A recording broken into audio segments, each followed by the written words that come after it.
on Mental Illness. It is a nonprofit organization dedicated to improving the lives of children and adults with mental illnesses and their families all across the St. Louis region, including St. Charles County and others. For more than 40 years, NAMI St. Louis has worked to promote the development of community mental health programs and services, change public attitudes about mental illnesses, improve access to services, and increase opportunities for recovery. Please join me in welcoming Angela Berry. Hi, good morning, everyone.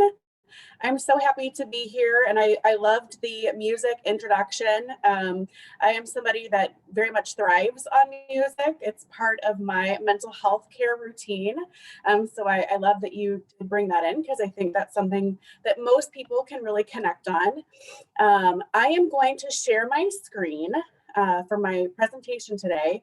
I do always like to let people know I'm presenting from home, and I have two very rambunctious dogs. And so sometimes they really like to make their presence known, which is really fun when you're doing a presentation. And so if they start barking, I will really quickly try to mute myself, so I spare your eardrums. My neighbors are actually selling their home, and so if those of you that know anything about the housing market right now, it is booming, and there are like 30 showings a day on this house, and so there's lots of people, which means lots of dog noise. So I'm going to really try to spare you all as much as I can, but I do pre-apologize if you hear some of that in the background. So I'm going to go ahead and start sharing my screen.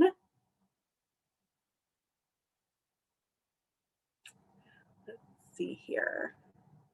Can you all see my screen okay? Great, I see some head nods, perfect. So as Jill mentioned, I'm Angela Berra, the Director of Programs at NAMI St Louis. A little bit about me. So I am technically a licensed master social worker, but in today's presentation, anything that I do with NAMI, I am presenting as a peer. So what that means, our model is completely peer-led. And it means that I myself am somebody that's living with a mental health condition, but I also have family members that have mental health conditions. So I'm bringing kind of a different, unique lens to presentations. And then, of course, I also am a mental health professional. So I'm not actually using the mental health professional lens today. I will share some like facts and statistics about mental health, but I'm not going to be giving any kind of like advice or information around like medications or what you should necessarily do specific wise in regards to mental health.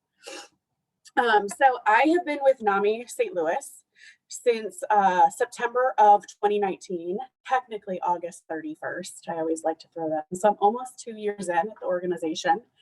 Prior to that, I worked for about 10 years in the mental health field, working with young people in particular that struggled with severe mental health diagnoses, whether that was in, I worked at one point for the St. Louis County Juvenile Justice System.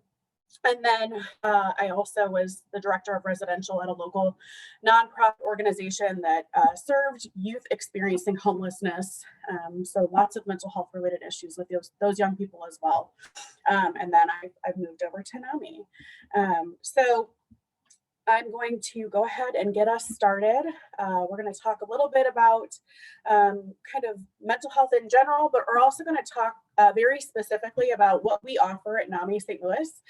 So if you or a loved one or a friend or somebody out in the community might benefit from one of our resources, this is just a great way for you to know what we do. So what is NAMI? NAMI stands for the National Alliance on Mental Illness. NAMI St. Louis is part of the nation's largest grassroots mental health organization. There are over 700 affiliates in the US, and we have served the St. Louis community since the 1970s. We provide all of our services generally free of cost to participants. We do accept honorariums for presentations and donations because we are our own nonprofit 501(c)(3). So although NAMI is a national organization, we all are interconnected in some of our programming, but we all are our own 501(c)(3)s. So our national office is located in Washington, D.C. And then we all have NAMI state organizations that are generally in the state capitals. So ours is in Jefferson City. And then generally each state has multiple affiliate sites within the state. So NAMI St. Louis is an affiliate site. And we are actually the largest NAMI in the state of Missouri. We're larger than the state site. And what that means is that we reach the most amount of people through the programming that we offer. We're also one of the biggest cities in the state, so that would be why. So what we do specifically, we provide mental health education, advocacy, support, and ultimately raise awareness around mental health related issues. So our mission is that through our education, advocacy, support, leadership, and customer-centered services, we will improve the quality of life of persons experiencing mental illness and that of their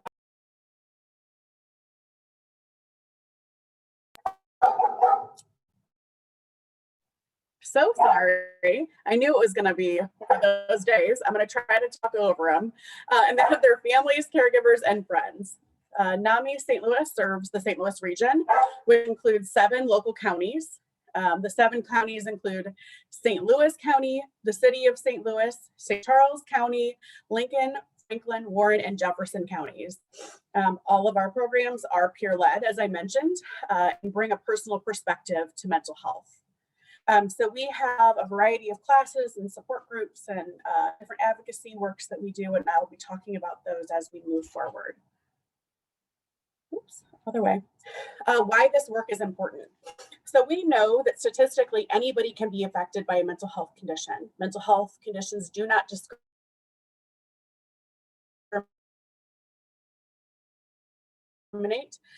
We also know that about 1 in 5 youth have experienced a mental health condition at some point in their life. There is a newer statistic that's actually saying it's probably closer to 1 in 4 youth that are experiencing mental health conditions. So that just shows the increase in mental health within our young people. We also know that suicide is the second leading cause of death for young people in the US, ages 15 to 24. And nearly 60% of adults and 50% of youth with a mental health condition actually go and seek treatment. There is a newer statistic also. In the last year, I know this might be surprising to some of you. The pandemic and COVID-19 has caused a lot of feelings for people, has definitely heightened mental health related issues in our communities. And we know statistically now that 1 in 3 adults in the US in the last year have experienced signs and symptoms of anxiety and depression. So it's definitely an increase in those particular diagnoses. And the biggest reason, obviously, is social isolation has created a lot of mental health related issues for folks. Because as human beings, we are social beings, and it is hard to be separated from one another, be separated from our loved ones and our communities that provide us support. So for some people with their mental health, there has been an increase in their symptoms. For some folks, this is the first time they've ever experienced a mental health condition. And for some folks, it's just increasing symptoms. However, we do know anecdotally that for some individuals that have struggled with their mental health for many years, that they actually are seeing opposite effects, where the time to kind of slow down has been a time of healing for them. It's been a time where they've really been engaged in treatment around their mental health. So for some folks, it has been, really a devastating time. And for others, it has been a time of peace and healing. The pandemic has created, like I said, a lot of feelings for folks. And we're still, I think, for many years going to see the effects of the pandemic. And we're going to continue to learn as a mental health community what those effects are. So I mentioned that nearly 60% of adults and 50% of youth are not going and getting help. That was a pre-COVID-19 statistic. And we know that the biggest reason that people don't go and seek help is because of stigma. So stigma is definitely the fear of labeling or judgment that somebody might experience, or discrimination, to be very, very frank, that somebody might experience if they have a mental health condition. Um, so many people don't get help or treatment for reasons that can include lack of insurance or the cost of assessment or treatment, which can be really high. Limited access to mental health providers. So we know in the US that there's a shortage of psychiatrists. And then we also know that there are ethnic and cultural groups that can experience other forms of stigma. So the LGBTQ plus community may confront bullying, stigma, and prejudice based on their sexual orientation or gender identity, while also dealing with societal bias against mental health conditions. We know that in the US, only about 25% of African American or Black individuals seek mental health care services, compared to about 40% of Caucasian or white individuals. And we know as a community, the Latinx population, as well as Asian Americans, are less likely to seek mental health care treatment, and are seeking them at much lower rates than Caucasian or white individuals. Possible reasons for these differences can include distrust attributed to prejudice or discrimination in the healthcare system, lack of resource, language barriers, cultural differences, and lack of mental health professionals with similar cultural or ethnic backgrounds. So the idea of representation within communities is really important, and that's something that NAMI St. Louis we really advocate for, because we know that is a factor for some folks to engage in treatment. There's also another group that I always like to mention when I talk about some of the stigma that circulates, and that is the experiences of our military personnel, veterans, and their families. We know that oftentimes stigma discourages active duty service members from seeking treatment for mental health conditions for fear of jeopardizing their military careers and that of their families as well. And then even veterans may not seek treatment for fear of appearing weak. So those are some additional facts of why people aren't going and getting the help that they might need. However, we do know that with proper treatment and with good support systems, recovery is possible. And so when I talk about recovery from kind of my peer lens, I actually refer to that more as stability. So we know that mental health is not a linear process. So for those of you that maybe have some knowledge around mental health, if you yourself have a mental health condition or have a loved one with a mental health condition, you know that there are sometimes ups and downs and peaks and valleys. And that is normal within any type of physical illness, because mental health is physical health. If you have a body, you have a brain, you have mental health. So stability is definitely something that is attainable and something that folks can reach with those support systems in place. So I'm going to talk very specifically about some of the programs that we offer the community. And if you have questions, please don't hesitate. You can pop in and ask about something particularly, or if you want to wait till the end, that is fine too. I'm very open. My presentation style is pretty flexible. So the crisis intervention team training is something that we organize at NAMI St. Louis for the entire St. Louis region. It provides first responders with the tools needed to appropriately intervene with members of the community that may have a mental health condition. So this training is about 40 hours worth of training for local law enforcement. At this point, we are serving, I think, all of the recruits coming out of the academies in the St. Louis region. We're also in many of the municipalities providing this service. We offer this to EMTs, we offer this to dispatchers, we offer this to folks that might be going out with police as crisis intervention specialists. So we're trying to offer this program to as many people as possible within the mental health field, or even within local law enforcement, to make sure that we can help really reduce rates around folks having, you know, negative interactions with police in regards to their mental health, but also to help essentially get them away from going into the judicial system and getting them into mental health care services if that is an appropriate response. So crisis intervention team, or CIT,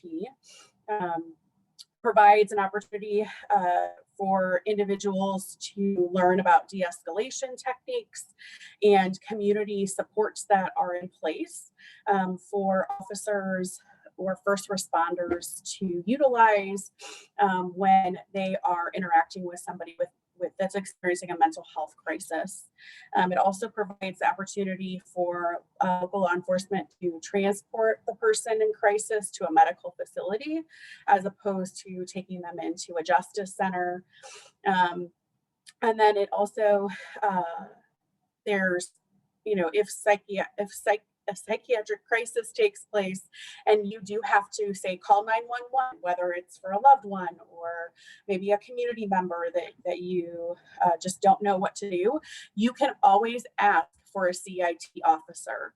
So that's something we're really trying to make sure we educate our community on, is that that's something that, you know, the everyday person, if you're with somebody that's experiencing a mental health crisis and you don't know how to de-escalate the situation, you can always call 911 and specifically ask for a CIT or crisis intervention team trained officer to respond. And most municipalities will have officers on duty because we've trained lots of individuals at this point. And so you know, that's something to be aware of. Also, if you maybe have a loved one that you know that at some point you might have to call 911 for, you can actually call ahead of a crisis and you can say, hey, you know, this is my address and I have a loved one that lives in my home who struggles with their mental health. And there might be a day when I have to call you. And I want you to know, like, that this is, you know, I want a CIT officer to respond when this happens. So you can kind of do that pre-work before a crisis situation, and that really does help sometimes. So these officers, like I said, go essentially for 40 hours of training at minimum, and then there also are additional training opportunities for like specialized populations, like young people or veterans or even older folks, and how to handle situations in regards to their mental health and be a support. Angela, here's a yes. question. Somebody's wondering what % of St. Louis police have taken that CIT training. Do you know that? You know, that is a program that I actually don't directly oversee. Kyle Dooley, who is the director of community policing and CIT, he would have that answer probably, but I don't have that one off the top of my head. Definitely something I could get back to you about that or get you connected to Kyle. Thank you. Family and Friends is a 2-hour-long seminar. I kind of call this our Mental Health 101 presentation. This is specifically for family and friends that have a loved one with a mental health condition, but I also do them just for anybody in the community that wants to join. Folks that actually are living with mental health conditions have attended this, and it's just an opportunity to talk through some of the most common mental health diagnoses that are in existence. It really just helps to provide psychoeducation to the community and learn more about what diagnoses, treatment, recovery. There's some information around communication strategies, crisis preparation, and then of course what resources are available specifically from NAMI St. Louis in that presentation. It is a 2-hour-long seminar, but it has a lot of really good information in there. So if that's something at all that you're interested in, we do those generally at least twice a month. And we're doing everything right now virtually, but we do have hopes that eventually we'll get back to in-person maybe in the fall. We're just kind of waiting and seeing how everything goes. There we go. Our basics program So our basics program is an educational program for parents and caregivers that have children under the age of 19 living with a mental health condition. Um, and it's a 6-week program, 2.5-hour sessions each. And those parents and caregivers can learn about the youth mental health care system. Really the goal is to help provide confidence to navigate and understand mental health conditions, including where to find support. It covers the fundamentals of caring for oneself, their child, and the family system as a whole. There's a lot of really good information around mental health diagnoses, and specifically talking about how it affects the brain. So some of that biological aspects to mental health. There's a lot of good information around research that in regards to treatment that is useful if you have a child with a mental health condition. And then preparation in regards to how to advocate your child's school around their mental health. So they talk a lot about what's called an IEP, individualized education plan for young people in the school systems, and how to go about that process to have that accessible for your child so they can get some accommodation and some support within the school system so they have the best opportunity to do well. And then, of course, they're talking about some skills related to managing crisis situations, problem solving, and effectively communicating with young people, which sometimes can be challenging. I know. So we have our family to family class, which, much like basics, is an educational program, but this one is specifically for family members or friends. We use family very loosely at NAMI St Louis, so we know that family is not defined by blood relation or legal relation. So it could be anybody in the community that you just have a connection with and you want to be able to be a support. This is for family members and friends that have adults, so 18 and older, in their life that are living with a mental health condition. It's an 8-week long program, 2.5-hour sessions. And it's really much like the basics in that, you're learning specifically actually about the adult mental health care system as opposed to the youth mental health care system. There's information about a range of different mental illnesses, including co-occurring mental health diagnoses and substance use disorders. Although we do touch on that in the basics program because we know youth are affected with substance use as well. We talk a little more in depthly in regards to that in the family to family program. We also talk about in this particular program, how to support a loved one who is an adult, and legally, they don't always have to want to have you involved in their mental health care, but how to still provide support even if they choose to not have you involved. So that those are some skills that we talk through in relation to that, as well as medication and side effects and kind of guidance on locating local supports and services. And future planning is a big part of that class too, if you're a loved one that is a primary caregiver. Excuse me, Angela, are there fees connected for folks? Do they have to pay to attend these classes? No. So it's all free of cost. We're funded through a variety of different ways. We have events, which I'm going to talk about in a few minutes, but we also accept, private donations, and we do a lot of grants. So I do a lot of grant writing for our organization. And so whether that's through local private foundations or local government organizations, as well as state and national grant opportunities. Thank you. Ending the Silence is one of our newest programs. And I get really excited when I talk about Ending the Silence because it's a prevention program for young people, middle and high school aged students. And there's also a caregiver presentation and a school staff presentation around mental health. I get really excited because I think, wow, I really wish that something like this would have existed when I was a middle or high school age student, because I think I probably would have gotten help much earlier. And statistically, it shows that, when we reach young people at earlier ages, they're more likely to seek treatment at younger ages because we're reducing the stigma around mental health earlier on in life. So the presentation really includes signs and symptoms of mental health in students to recognize, but also how to help their friends if their friends are talking with them about their mental health.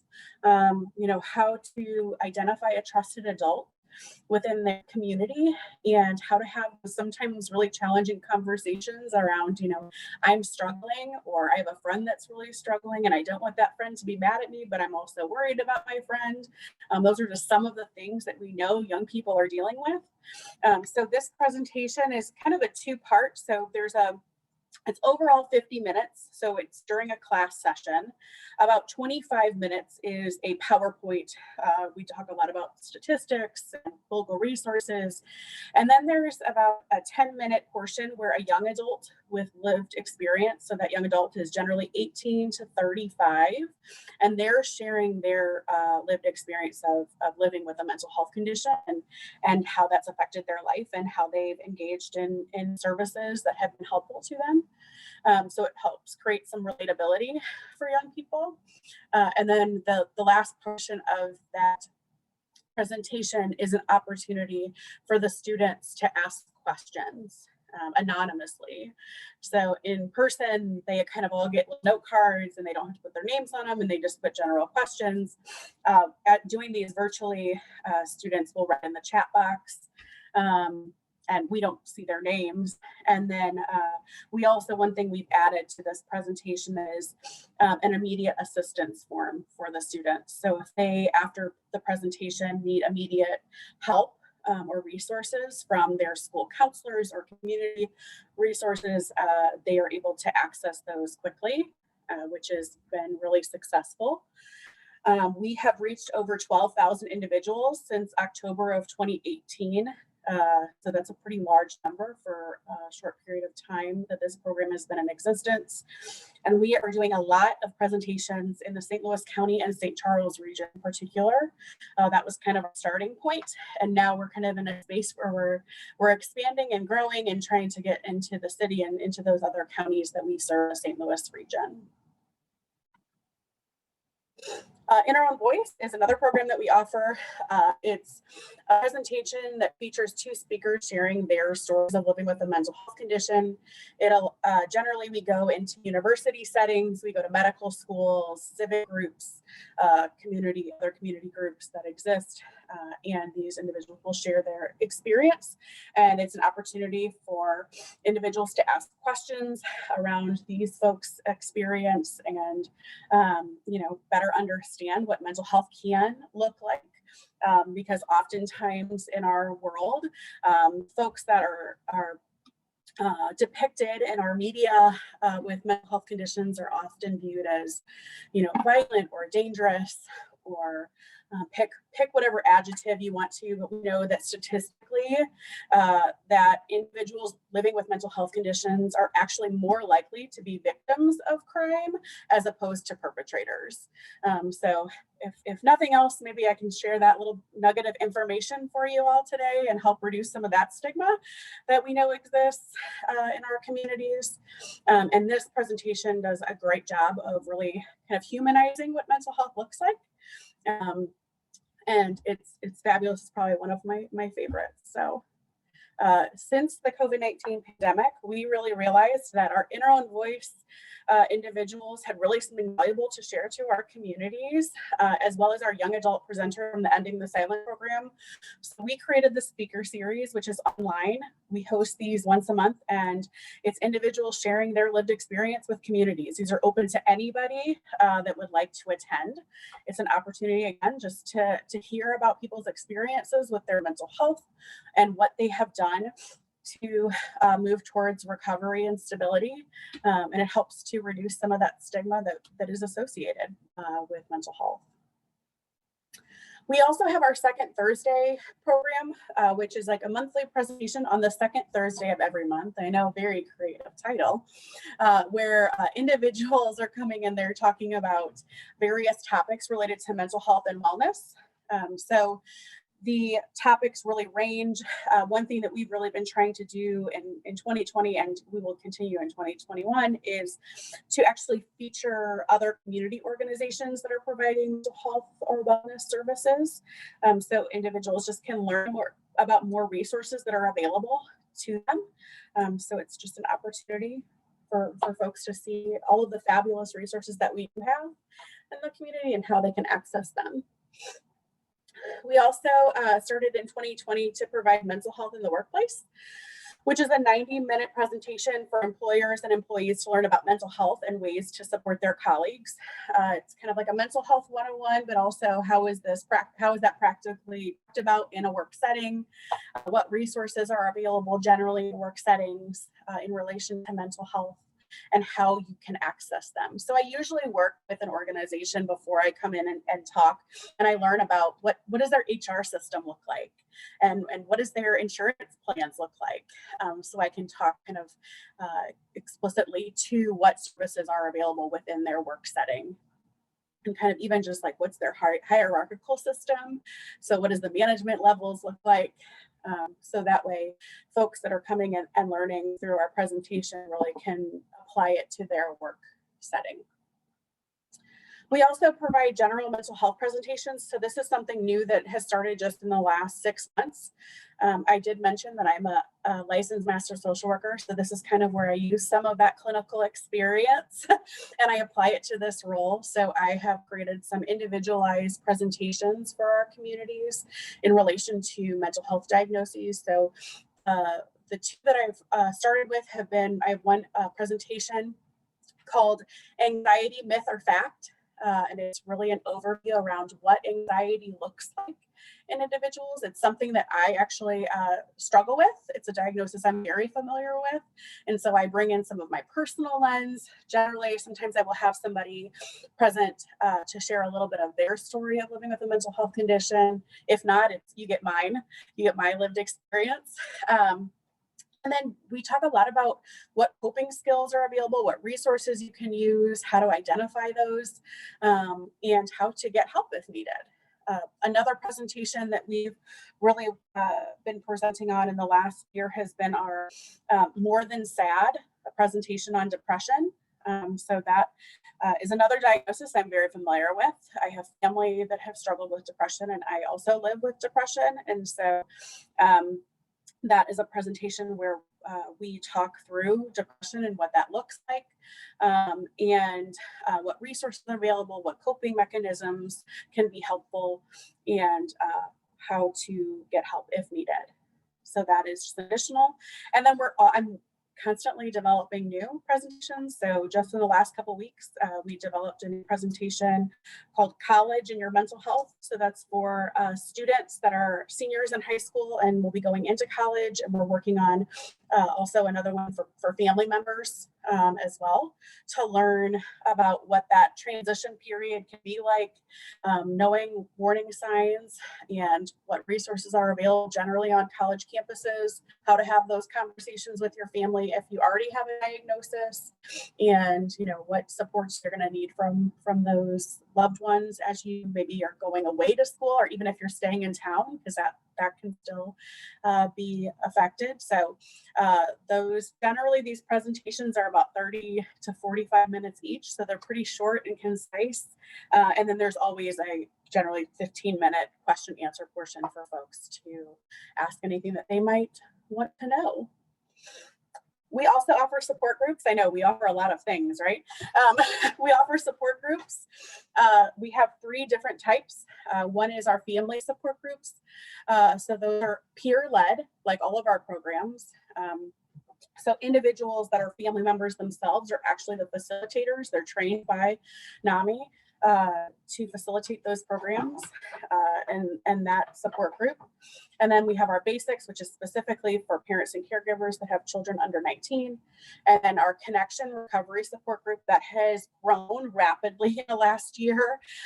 So that is actually for individuals 18 and older that are living with a mental health condition. So we offer those generally weekly. Some of them are monthly. And we are currently expanding those.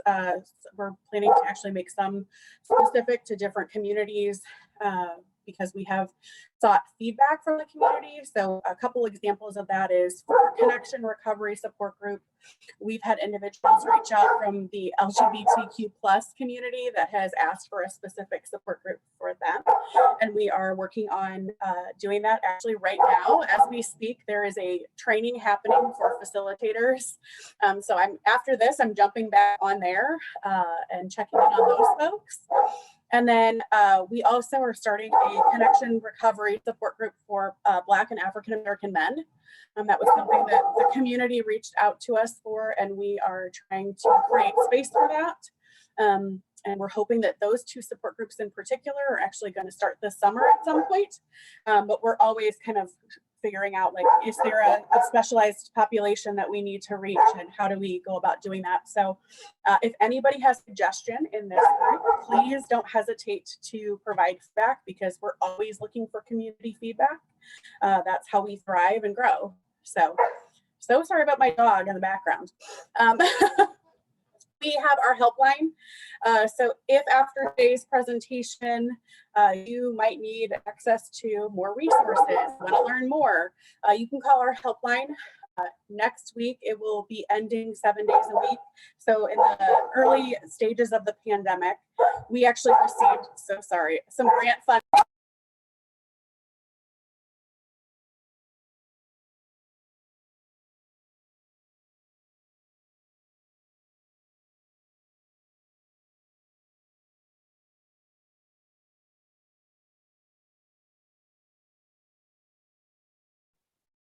Sometimes, when one starts barking, then the other feels like they have to start barking too.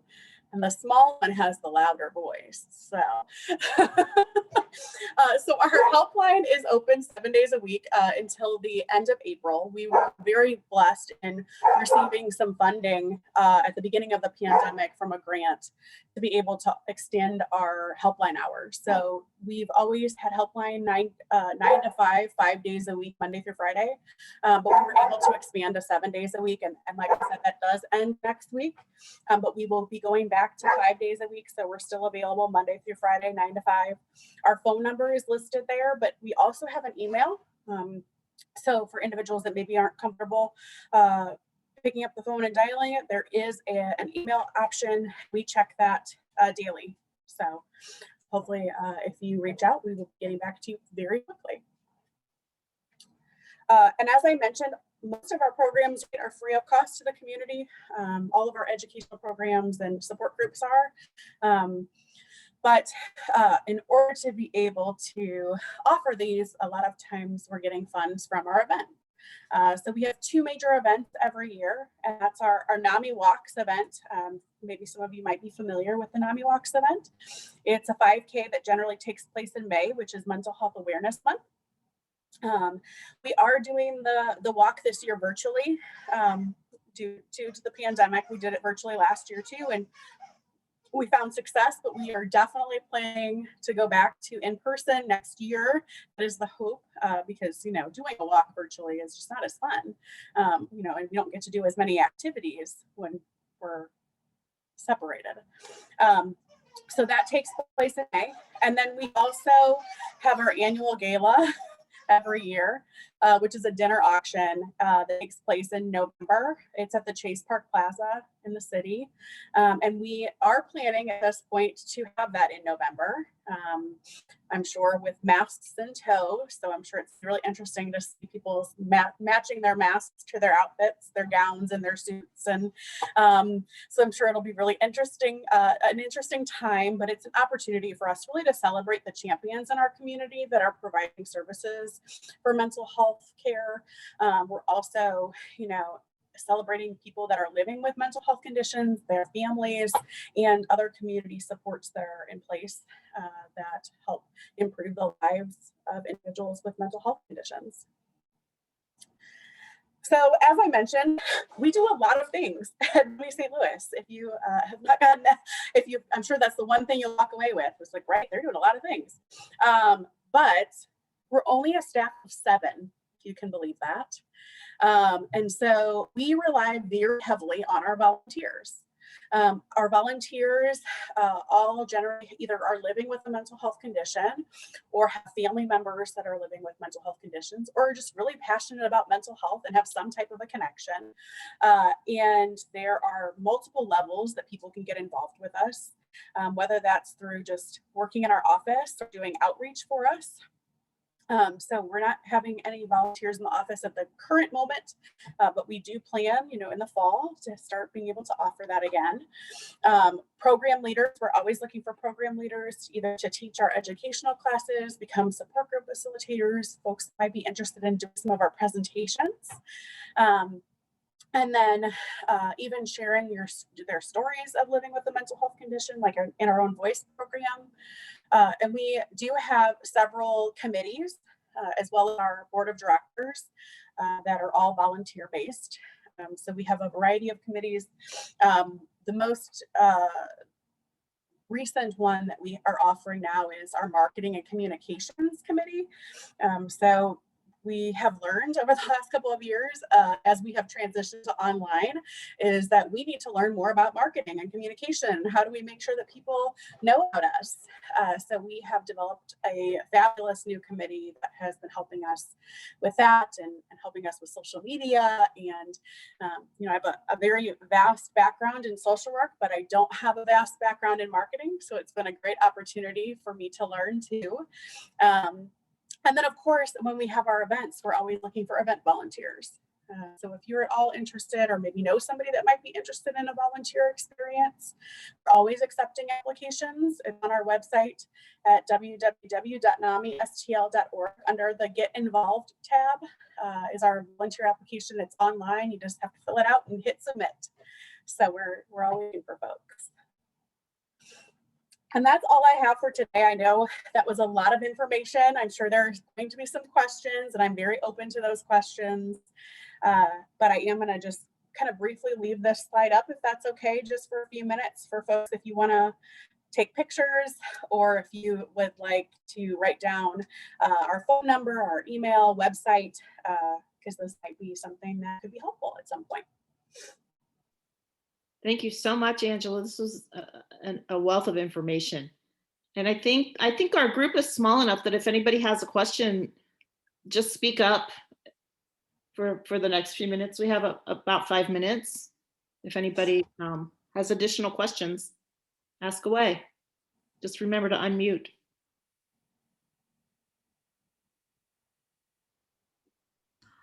This is Stephanie. I have a question. Do you know if you partner with Volunteers in Medicine Crossroads Clinic in the St. Charles, Warren County, Lincoln County area? I am not positive. That name is not sounding super familiar to me, but that doesn't necessarily mean that maybe Kyle with CIT doesn't do any partnership with them. He could. But in regards to most of the programming, I'm not sure, but we're always looking for partnerships in our communities and ways that we can connect. And we believe that, the more we partner and work together, the better it is for our communities. We don't need to be the full experts in everything, right? Right. So. Yeah, well, we happen to be fortunate. We have one of their main administration, or the main administration person, as part of our ethical society. I don't know if she's in right now, but I will definitely talk to her and suggest the two organizations hook up. Absolutely. I would love that. Thank you so much, Stephanie. A follow on to that, a lot of their clients wouldn't have access to virtual meetings. How far into St. Charles County do you offer classes physically? Yeah, so we will offer them anywhere that will give us free space. And so we go to like churches, community centers. We've been in hospital settings before that will give us just a room kind of tucked off somewhere. And then of course we have to make sure that we have facilitators all over the St. Louis region. So, generally we would just have to tap into our facilitators that are in the St. Charles region and ask for the resource there. So it's always possible. It's just a matter of kind of connecting all of the dots. Thank you. Great.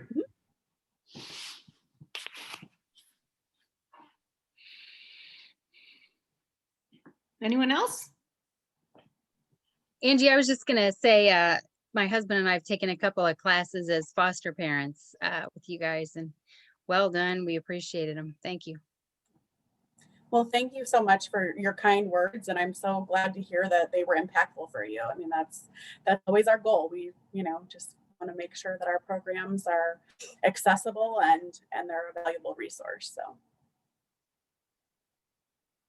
Thank you so much, Angela. This was incredibly helpful. And all of this information will be on our website, and the recording will be put on our YouTube channel.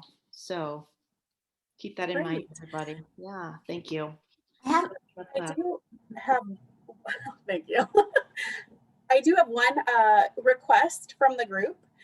We have an evaluation for today's presentation. So I read every single evaluation that comes through our organization. And it's really important to me that we get feedback from our community. So I am going to put the link to the eval in the chat. If you would not mind, please filling that out. And I'll also send it to you, Jill, too, if you guys have an email group, I'm sure, if you want to send that out, if you can't grab it out of the chat. I would love feedback around today's presentation, what you found, valuable, what maybe you didn't find so valuable, and what maybe you're looking for in the future. Because as I mentioned, I'm always developing new presentations, and the more feedback we can get from the community, and we know more about what the community would like to see, the more possible it is to happen, right? So I am going to put that in the chat now. Okay, thanks. And I want to remind everybody that the Adult Learning Forum is going to host a